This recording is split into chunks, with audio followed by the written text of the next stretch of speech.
When I work on these sacred geometry stones, they take me a couple of days to paint. And the reason why is first, with this big plumpy dot, I let it dry before I even attempt this first row because these dots are so tiny and I have to try to get my spacing as close to perfect as possible because the whole pattern builds off of those first couple of rows. Then once I get to the sides, I have to wait for all those dots on top to be dry so that I can hold it. So I can position the stone to place these dots on the bottom. And then once all the dots are dry, I can go in and add these teeny tiny detail dots. For this stone, I decided I really wanted to do a sacred geometry stone. Now this is a really simple pattern, but that can also be very misleading. With it being a simple pattern, any difference in the size of your dots or your spacing becomes very noticeable. There's nowhere for those things to hide. So in a way, these simple patterns become more difficult due to the amount of accuracy you have to have in order to get the desired effect. For this stone, I'm doing another sacred geometry stone. This is the pattern that I said in the other video was very simple but could be misleading. What I meant by simple is that all I'm doing with this pattern is placing a dot between the dots of the previous row. And as I move my way down, I use a slightly larger dot. I keep doing this until I complete the stone. And then I go in with some little tiny details to get the desired effects. As I was dotting, these two dots ended up touching. Shouldn't be a big deal, should be an easy fix, but I just keep messing up more and more dots as I kept trying to fix this. And then I wasn't patient. You can see where the stone is still a little wet, and it caused the paint to bleed into the dots of the previous row. So now at this point, I'm furious with myself because look at how many dots I ended up messing up. I wanted to share this with you guys just to show you that I make mistakes all the time. I just edit them out of the video so that they're easier to watch. What makes these stones sacred? This is a comment I've been getting a lot on these sacred geometry stones. So the stone itself is not sacred at all. It is just the pattern is part of sacred geometry, and sacred geometry patterns are patterns that you find in nature. So this one should be reminding you of the center of a sunflower where all the sunflower seeds are, and that's it. It's the same pattern, and you'll find this pattern a lot in a lot of plants and flowers. All of these sacred geometry patterns have different names, and this one is the Fibonacci sequence. When placing this first dot, I have a couple of tricks. First, I'm using thicker paint, and I always start with a smaller dot, and then I'll just slowly add more paint and kind of push it out to where I want. If I have some spots that didn't quite make it to that line, I can just take a little needle and just spread that paint out. Once I get the circle exactly like I want it, I just pump it up with some extra paint. And once that's dry, I can remove that guy line with just a damp Q-tip, and then I go in with my tiny dots. So I was asked to make this one based off of a logo, and the logo had a big orange dot on it, so of course that had to be my center dot. It had gray lettering, and then the background was all this blue gradient, so I did a little bit of a gray to blue gradient, and here is the finished stone. I had someone reach out to me asking me if I could do a stone inspired by a black hole. And I absolutely fell in love with this idea, but I wasn't quite sure how to do it. After a few different experiments, I decided to do the black dots in the center and bring the orange in on the outside. And to bring that orange color towards the center, I decided to do like little top dots on top of all the black dots, creating like this swirl effect that draws your eyes straight towards the center. I have a new sacred geometry stone for you guys today. This one ended up taking a lot more time than the rest because you can see how tiny these dots are, and I keep the dots tiny throughout this entire piece. And the reason why is they wanted gray to purple, but I really wanted to do a gray gradient to a purple and then make it all the way back to gray. And there's the finished stone. One thing I love about these sacred geometry stones is sometimes the simplest change can make all the difference. So I decided to do another stone in the same colors, but I changed the order of the colors. So instead of having that red center dot, I switched it to yellow. And instead of going from yellow to red with the gradient, I started with red and went to yellow. And it gave it a completely different look to the other one. Okay, here's the big secret when painting in dot art. It is all about the paints. The type of paint you use will determine if your dots dry flat with points in the middle, or if they're really spiky, or if they drip down the sides when you're painting the sides of the stone. I use thicker paint and thin it down till I get this nice consistency that leaves me with these nice rounded dots.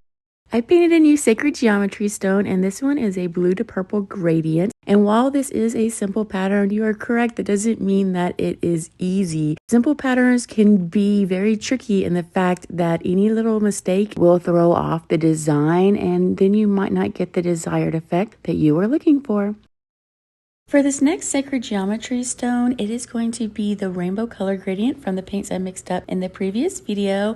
And I just load these dots up with a lot of extra paint and give them a little swirl with a needle. It just kind of helps smooth out that big center dot. And I decided I wanted to do the rainbow going around the center dot. So I started with that purple and worked my way to the red. I did switch to using a henna cone for all these tiny detail dots. It definitely made this part of the process a lot faster, and it was fun just playing around with a different technique for all these little details. And here's the finished piece. How many dots are in one of my stones? Well, I actually did the math on this one. So in all my stones, the answer will always be different, even if I'm doing the same sacred geometry pattern that I'm doing in this piece, because it's all going to come down to the size of that center dot and how tiny these dots are in the first row. So for these big dots, there was a total of 801. But I went in and did all these tiny dots. So in the end, there were 2,401 dots on this piece. One thing I love about these simple patterns in these sacred geometry stones is the smallest change can completely transform the way the stone looks. So for this pink to purple gradient, instead of going from this dark pink straight into the purple, I ended up going back to the light pink. Then I worked my way into the purple colors. Just a little bitty change like this ends up giving this piece a completely different look. Of course, I added the tiny details, and here's the new stone. On this stone, I made a little bit of a mistake. I was doing this pink to purple gradient, but apparently I'd picked up some blue paints. I was also working on a blue stone at the same time, so I think I just picked up the wrong pot and just didn't realize that this was supposed to be the purple stone. So I was able to go in and scrape those dots off and just touch it up with some black paint. Went in with my purple dots, and you would never know. I used to say I would never use gray in my artwork, and here I am. Over the years, my love of gray has definitely grown. I was really excited to do this custom order. I found that using gray in my artwork really just adds another dimension to it. And for these like monochrome pieces, it's really nice because it kind of draws your eye more to the pattern and not so much the colors, which really helps you appreciate the little tiny details. Blue and green are going to be the next colors for the sacred geometry stone. So this will be another gradient piece. Blue and green is always a tricky one to do because the colors can get really muddy when you make the transition with the darker colors. So I kind of cheated a little and made the transition with the lighter colors, which is actually so much easier to do. And then I always leave my paint a little thicker for these side dots and just kind of smooth them out with the needle. This keeps my dots nice and rounded and not dripping down the sides.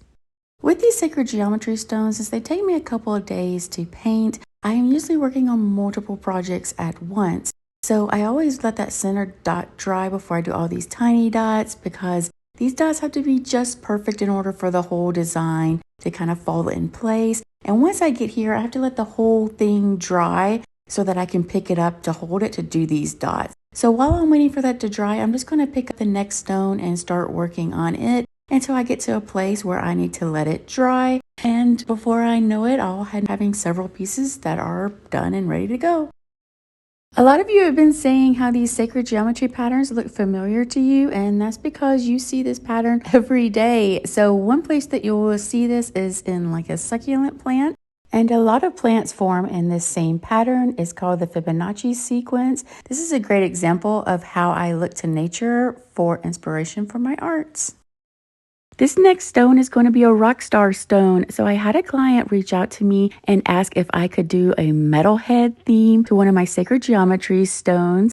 And they had gone to like over 300 concerts. So this was a big deal to them. So I decided to do all silver dots, but I made sure to make them really big because I knew I was going to go in and do top dots on this one. So I did all of these red plumpy dots. And I love this stage of the stone, but it's not quite done. They wanted the stone to be predominantly black. So I took some black paint and added some iridescent medium to it, which gave it some of that sparkle to it. And here is the finished stone, and I have one happy client. Painting the dots on the sides of these stones can be tricky. I used to have trouble with the dots like running down the sides of the stones or being like ovals. But two tricks I learned is to use thicker paint, and when I pull the tool up, I always pull it up a little bit at an angle. That little peak is a little high, but as it dries, it will settle back down, giving me these nice rounded dots.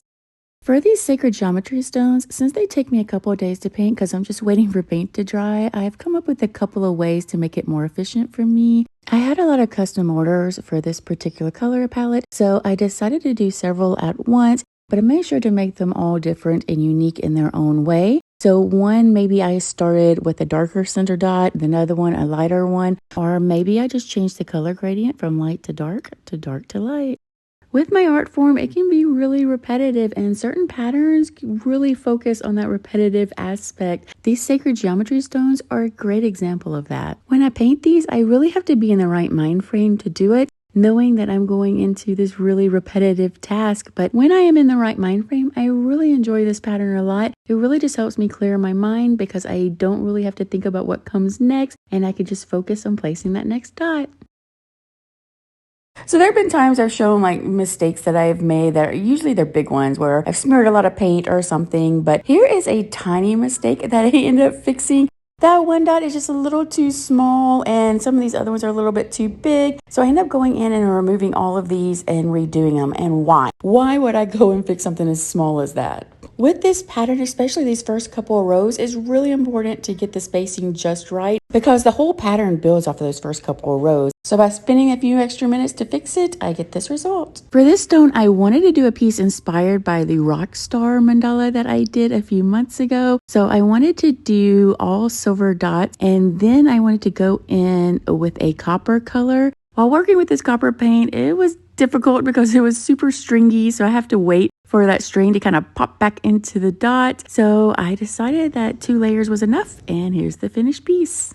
I absolutely love this comment. That is actually my goal for my dots, is that I want that M&M shape. I like how they're like nice and rounded and smooth, but they still have the texture. They still stand up on the stone. In order to get my dots like that, it is a lot of extra work. I end up having to mix all of my own paint. I'm adding pouring medium to like thicker paints to get it just the right consistency for this look. So it is a lot more work. It does add a lot more time to it, but definitely think it's worth it. I'm painting a new sacred geometry stone, and this particular one ended up taking me a lot longer to paint for a couple of different reasons. First off was mixing the colors. They wanted like a sage green and kind of in that color palette, and I had no paints even close to those colors, and I don't work with greens very often, so it took me a little time of experimenting and playing around before I got a color palette that I was happy with. And then once I started painting it, I ended up going with tiny dots because I really wanted to start off with the green, transition into the blue, and then go back to the green. So in order to do that, I had to keep my dots really small, finished it up with some tiny detail dots, and this is the finished stone.